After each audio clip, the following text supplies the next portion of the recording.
ज़्यादातर लोगों को ये लगता है कि जस्ट बिकॉज़ गुरु बृहस्पति कर्क राशि में प्रवेश कर चुके हैं, उच्च की राशि में गए हैं, एक अच्छा फ़ेज़ अभी स्टार्ट होने वाला है सबके लिए। न्यू चेंजेस, नया दौर, अच्छा वाइब, ये पॉज़िटिव चेंजेस होने वाले हैं सबकी लाइफ़ में। I know that Jupiter exalted माना जाता है कर्क राशि में। Jupiter is considered to be exalted in the sign of Cancer and this is not completely wrong, लेकिन we have to look at it in a very practical manner as well. कुछ चीज़ें theory में ज़्यादा better लगती हैं, लेकिन जब हम लोग उस थियोरी को रियल लाइफ में ओवरलैप करते हैं तब हमें एक ट्रू मीनिंग अंडरस्टैंड होने लगता है। ऐसे लोगों के चार्ट्स पिकअप करना जिनके खुद के बृहस्पति कर्क राशि में है, you will see most of them have had a very difficult life. ज़्यादातर ऐसे नेटिव्स को बहुत सारे financial issues, family related problem से गुजरना पड़ा है। Some people have even lost their life very young because of the kind of problems they had to face. मैंने ऐसे लोगों के चार्ट्स में ये भी देखा है कि मेडिकल नेग्लिजेंस की वजह से उनका काफ़ी हेल्थ भी ख़राब हो जाता है। गैम्बलिंग एंड ओवर एक्सपेंडिचर से वो बैंकरप्ट हो जाते हैं। जुपिटर इन कैंसर के जो नेटिव्स होते हैं उनका नेचर बहुत ट्रस्टिंग हो जाता है और due to this trusting nature जो फ्रेंड्स डेवलप होते हैं लेटर लाइफ में, एडल्ट लाइफ में, they end up causing a lot of problem to them, they end up influencing them a lot.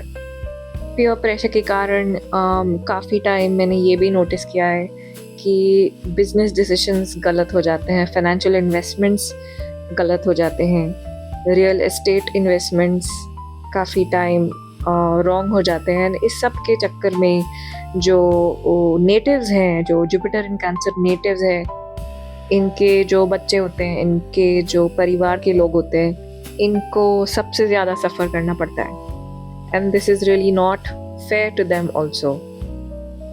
जो जुपिटर इन कैंसर नेटिव्स हैं वो काफ़ी financially well off पैदा होते हैं, so you will often see them born with inherited land, inherited property, inherited factories, sometimes even big running businesses.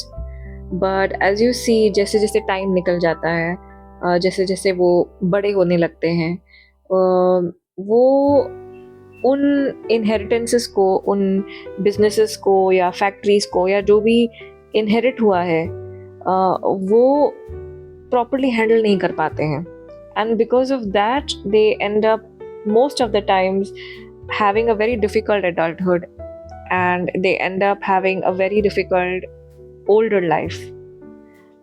Basically I'm trying to say जो Jupiter in Cancer का एक perception माना जाता है openly, it's not always the correct perception because at the end of the day हमें real world way में भी एक planetary position को assess करना है। खैर अभी जो गोचर हो रहा है जुपिटर इन कैंसर का, पहले 1-2 हफ्तों में एक अच्छा सा एक फीलिंग डेफिनेटली लेकर आएगा, लेकिन as soon as we hit June 16th, that time we will notice that Jupiter is being sandwiched between Sun in Gemini and Ketu in Leo. जो ये एक स्टेट है, जुपिटर 2 मेलेफिक के बीच में सैंडविच होने जा रहा है। इस सिचुएशन को पाप कर्तरी बोलते हैं। इस सिचुएशन में क्या होगा कि जो जुपिटर के पॉजिटिव क्वालिटीज़ हैं, हालांकि कुछ नेगेटिव क्वालिटीज़ भी होते हैं जुपिटर के, काफ़ी सारे इनफैक्ट, लेकिन जो अच्छे क्वालिटीज़ हैं they are going to be sort of crushed. जो एक पॉजिटिव चेंज जुपिटर लेके आने वाला था, उनके जो आउटकम्स हैं वो क्रश्ड होना स्टार्ट हो जाएंगे। व्हाट आई मीन टू से is it's not going to be easy. So अगर Jupiter in cancer family togetherness लेके आने वाला था, एग्जाम्पल कोई शादी होने वाली है या कोई फेस्टिवल होने वाली है, फंक्शन होने वाली है घर पे, तो there is going to be some negativity around the environment, there is going to be some negative news that could also affect this wedding or this event. So, or for example, if your child is studying for an exam, there is going to be a negative event around that exam, or the outcome may not be as great. दूसरी चीज़ ये है कि अगर आप कोई property खरीदने का plan कर रहे हो, मेरा रिकमेंडेशन ये होगा कि आप कोई नए प्रॉपर्टी या नए लैंड में इन्वेस्ट करना जो अनयूज्ड प्रॉपर्टी है. दिस इज़ बिकॉज जो जुपिटर और केतु का अभी संगम होने वाला है, जैसे आप चार्ट में देख रहे हो, जहाँ पे मैंने अंडरलाइन करके रखा है, केतु 4 डिग्रीज पे है. ये खाली एक डिफरेंट चार्ट का डायग्राम है, बट इट इज़ द साइडेरियल वैदिक चार्ट ही है. तो जहाँ पे आपको दिख रहा है 4 डिग्रीज, वो केतु है, और उसके बाजू में जुपिटर जो 21 डिग्रीज में है. दोनों कंजंक्ट होना स्टार्ट करेंगे gradually. So Ketu is moving backwards as it always does, and Jupiter is moving ahead. So दोनों का कंजंक्शन होने वाला है. So Ketu is ruled also by detached bodies and detached entities and spirits. तो my recommendation would be that आप नए घर में इन्वेस्ट करना, नई प्रॉपर्टी लेना, अनयूज्ड हाउस लेना, ताकि जो पास्ट के जो रहने वाले थे उन लोगों का जो नेगेटिव एनर्जीज़ हैं या जो उनके जो नेगेटिव इवेंट्स हैं उनके जो फैमिली में हुआ होगा, it does not affect you or the new buyers. The next suggestion I would say is this is a good time for reviving old projects and old dreams and old relationships. So अगर आपका relationship कोई भी वजह से stall हुआ है या engage हो रखे हो आप लोग और शादी डिले होते जा रहा है, ये जो एक साल है बहुत लकी है to push through with the wedding, because Ketu also rules a lot of old and stalled decisions and unfulfilled commitments, unfulfilled promises. हम लोग जो कमिटमेंट करते हैं, हम लोग जो अपने शब्दों में एक किसी को कमिट करते हैं, प्रॉमिस करते हैं और वो डिलीवर नहीं करते हैं, तो नेक्स्ट लाइफ में कंजंक्शन डेवलप होके आता है हमारी कुंडली में.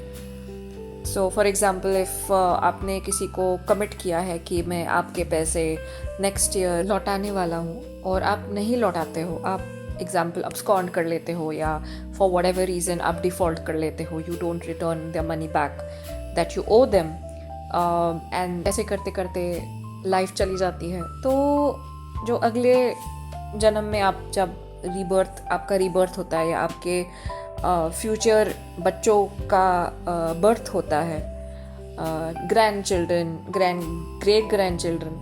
तो उनके कुंडलियाँ, उनके खुद की कुंडली में वीनस कंजंक्ट केतु होगा या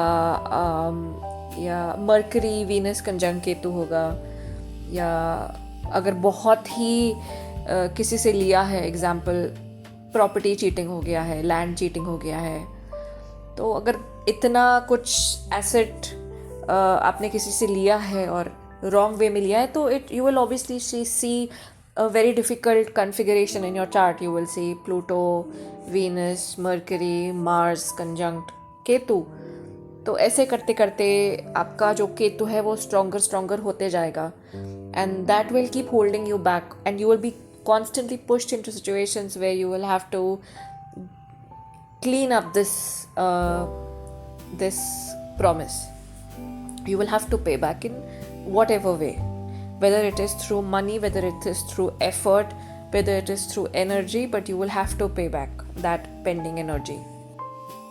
तो coming back to the point, ये जो जुपिटर इन कैंसर है, ये बहुत एक अच्छा टाइम है to clear old debts, to complete old promises, to fulfill old requirements, to complete a long-standing engagement, to finish a business idea, take that business idea. Also, if there are any long-standing dreams of yours, अगर कोई आपके सपने हैं जो बहुत time से आपके mind में है लेकिन आप कुछ कर नहीं पा रहे उन सपनों को डेवलप करने के लिए, तो ये भी परफेक्ट टाइम है उन सपनों को वापस से अलाइव करने के लिए। जैसे आपको एक बुक लिखना था, आपको कुछ न्यू कोर्स करना है, आपको लॉन्ग टर्म पढ़ाई स्टार्ट करना है, आपको अपने लिए कुछ करना है, तो ये परफेक्ट टाइम है उन चीज़ों को, ओल्ड ड्रीम्स को वापस से अवेकन करने के लिए। ये वाले चार्ट में आपको नज़र आएगा that Jupiter is at 0 degrees Leo and उसके बगल में Ketu is at 16 degrees Cancer. मतलब जुपिटर एंड कैंसर का जो क्लोजनेस है वो नेक्स्ट ईयर तक इन्फ्लुएंस रहेगा। एक और चीज़ है जो शायद मैंने अर्लियर मेंशन नहीं किया था कि Ketu also rules viruses and germs and it rules gut infections, it rules unidentifiable problems in the health, it rules digestive issues, food poisoning. So my recommendation for you is please build up your immunity. आप अपने immunity पे काम करना start कर देना, because जो अभी environment आने वाला है, Ketu influence, Jupiter Ketu influenced environment आने वाला है, ये कोविड के टाइम पे भी आया था और हिस्टोरिकली अगर आप देखोगे तो एपिडेमिक्स जो हुए हैं केतु का इन्वॉल्वमेंट बहुत ही हाई है उन environments में, उन पीरियड्स में।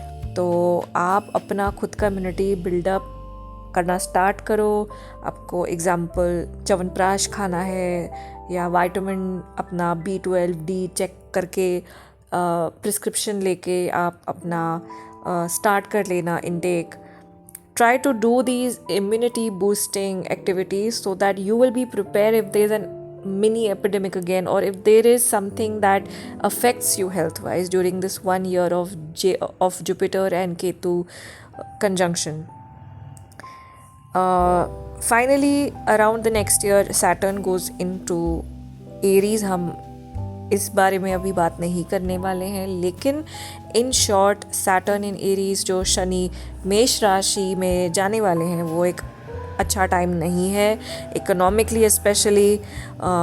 It is a time to be very conservative and patient. जो इम्पेशेंट लोग हैं, जो स्पॉइल्ड एंड पैम्पर्ड लोग हैं, उनका डिफ़िकल्ट टाइम स्टार्ट होगा, because Saturn in Aries is a very rigid professor who doesn't want to listen to your side of the thing.